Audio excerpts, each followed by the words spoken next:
পিতা পুত্র পবিত্রাত্মার নামে আমেন। খ্রিস্টীয় জীবন হলো মুখোশ পরে বেঁচে থাকা নয়। খ্রিস্টীয় জীবন হলো অন্তর থেকে পরিবর্তিত হওয়া। সত্যিকারের সৌন্দর্য আসে একটি পরিষ্কার হৃদয় থেকে।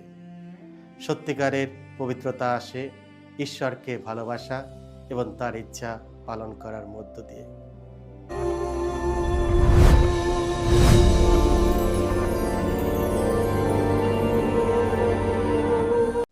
খ্রিস্টতে আমার পরম প্রিয়জনেরা, আজ আগস্ট মাসের ২৬ তারিখ, সাধারণকালের ২১তম সপ্তাহ, বুধবার। আর আজকে ডেলি মান্না ঈশ্বরের বাণী প্রতিদিন নেওয়া হয়েছে সাধু মতি রচিত মঙ্গল সমাচার থেকে ২৩ অধ্যায় ২৭ থেকে ৩২ পদ। এসো আমরা ভক্তিভাবে আজকের এই বাণীটি শুনি। যিশু একদিন সমবেত জনতা ও তার শিষ্যদের সামনে এই কথা বললেন, হায় হায় আপনারা শাস্ত্রীরা আর ফরিসিরা, যত ভণ্ডের দল! আপনারা যেন চুনকাম করা কবরের মতো। বাইরেটা দেখতে কত সুন্দর, কিন্তু ভেতরটা শুধু ভরে আছে যত মরা মানুষের হাড়ে আর যত পচা আবর্জনায়। আপনারাও ঠিক ওই রকম। বাইরে আপনাদের কত ধার্মিক বলেই না মনে হয়, এদিকে আপনাদের ভেতরটা কিন্তু ভণ্ডামি আর অধর্মেরই ভরা। হায়রে আপনারা শাস্ত্রীরা আর ফরিসিরা, যত ভণ্ডের দল! আপনারা তো প্রবক্তাদের কবর গেঁথে তোলেন, কত ধর্মাত্মা মানুষের সমামন্দির সাজিয়ে রাখেন, আর বলে থাকেন, আমরা যদি আমাদের পিতৃপুরুষদের সময় থাকতাম তাহলে আমরা কিছুতেই তাদের সঙ্গে হাত মিলিয়ে প্রবক্তাদের রক্তপাত করতে যেতাম না।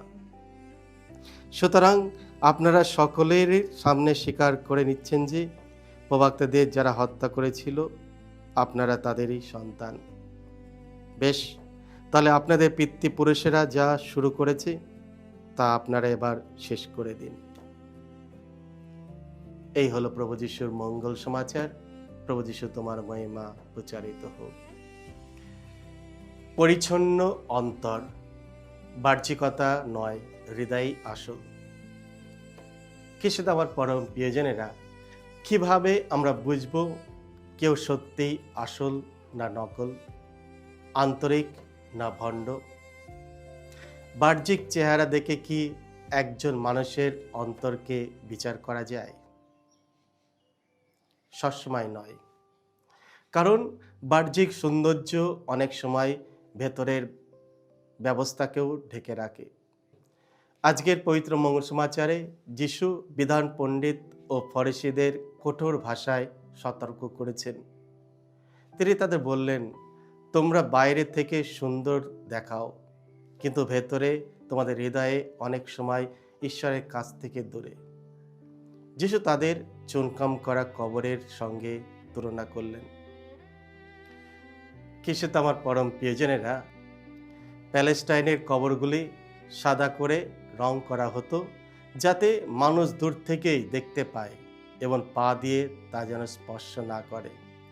কারণ কবরের পা দিয়া এবং স্পর্শ করা মানে নিজেকে অশুচি করা।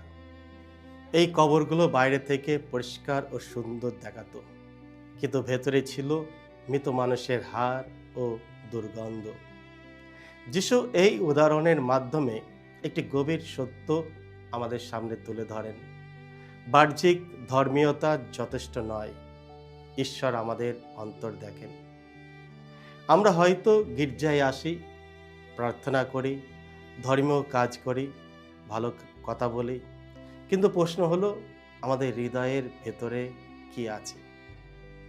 অহংকার আছে, হিংসা আছে, অন্যের প্রতি ঘৃণা আছে, লোভ আছে, ক্ষমা করতে না পারার মনোভাব আছে, অন্যকে ছোট করার প্রবণতা আছে, নিজের স্বার্থের জন্য অন্যকে ব্যবহার করার মানসিকতা আছে। যিশু আমাদের মনে করে দেয় যে মানুষের প্রকৃত অপবিত্রতা বাইরে থেকে আসে না। অপবিত্রতা জন্ম নেয় মানুষের হৃদয় ও মন থেকেই। খ্রিস্টে আমার পরম প্রিয়জনেরা, আমাদের চিন্তা, আমাদের ইচ্ছা, মনোভাব এবং আমাদের কথা ও কাজকে সুন্দর অথবা কুৎসিত করে তোলে। একজন মানুষ বাইরে থেকে খুব ধার্মিক হতে পারেন, কিন্তু যদি তার হৃদয়ে ভালোবাসা না থাকে, তাহলে সেই ধর্মীয়তা ঈশ্বরের কাছে অর্থহীন। আবার একজন মানুষ হয়তো অনেক বড় বড় কথা বলতে পারে না, কিন্তু যদি তার হৃদয়ে দয়া, ক্ষমা, ভালোবাসা এবং সত্য থাকে, তাহলে তার জীবন ঈশ্বরের চোখে খুবই সুন্দর। ফরিসীদের সমস্যা ছিল, তারা অন্যদের জন্য কঠোর নিয়ম তৈরি করতেন, কিন্তু নিজেদের জীবনে সেই নিয়ম পালন করতেন না। তারা প্রবক্তাদের সম্মানার্থে তাদের সমাধি নির্মাণ করতেন, কিন্তু তারা যে সত্যের পথে চলতে বলেছিলেন, সেই সত্য গ্রহণ করতে তারা প্রস্তুত ছিলেন না। আজ আমাদেরও নিজেদের দিকে তাকাতে হবে। আমি কি বাইরের একরকম আর ভেতরে অন্যরকম? মানুষের সামনে আমি কি ভালো দেখতে চাই, কিন্তু ঈশ্বরের সামনে আমার হৃদয় কি সত্যিই পরিষ্কার? আমি কি অন্যের ভুল সহজে দেখি, কিন্তু নিজের ভুল স্বীকার করতে চাই না? খ্রিস্টীয় জীবন হলো মুখোশ পরে বেঁচে থাকা নয়। খ্রিস্টীয় জীবন হলো অন্তর থেকে পরিবর্তিত হওয়া। সত্যিকারের সৌন্দর্য আসে একটি পরিষ্কার হৃদয় থেকে। সত্যিকারের পবিত্রতা আসে ঈশ্বরকে ভালোবাসা এবং তার ইচ্ছা পালন করার মধ্য দিয়ে। তাই আমাদের বাহ্যিক চেহারা নয়, আমাদের হৃদয়কে ঈশ্বরের কাছে সমর্পণ করতে হবে। কিছু তো আমার পরম প্রিয়জনেরা, আজকের মঙ্গল সমাচারের সংবাদ হলো, আমাদের হৃদয় যতই দুর্বল বা কুলসিত হোক, ঈশ্বর আমাদের পরিবর্তন করতে পারেন। পবিত্র আত্মা আমাদের মন, আমাদের হৃদয়ের রূপান্তরিত করতে প্রস্তুত। তিনি আমাদের অহংকারের পরিবর্তে বিনয়, ঘৃণার পরিবর্তে ভালোবাসা, হিংসার পরিবর্তে আনন্দ, প্রতিহিংসার পরিবর্তে ক্ষমা এবং স্বার্থপরতার পরিবর্তে সেবার মন দিতে পারেন। খ্রিস্ট আমার পরম প্রিয়জনেরা, মনে রাখি, মানুষ আমাদের মুখ দেখে, কিন্তু ঈশ্বর আমাদের হৃদয় দেখেন। তাই মানুষের চোখে সুন্দর দেখানোর চেয়ে ঈশ্বরের চোখে সুন্দর হওয়ার চেষ্টা করি। আমাদের জীবন যেন চুনকাম করা কবরের মতো শুধু বাইরে সুন্দর না হয়, বরং আমাদের অন্তর যেন সত্যিই পরিষ্কার, পবিত্র ও ভালোবাসায় পূর্ণ হয়। আমেন। সকলকে জয় যিশু। ঈশ্বর আপনাদের সকলকে আশীর্বাদ করুন।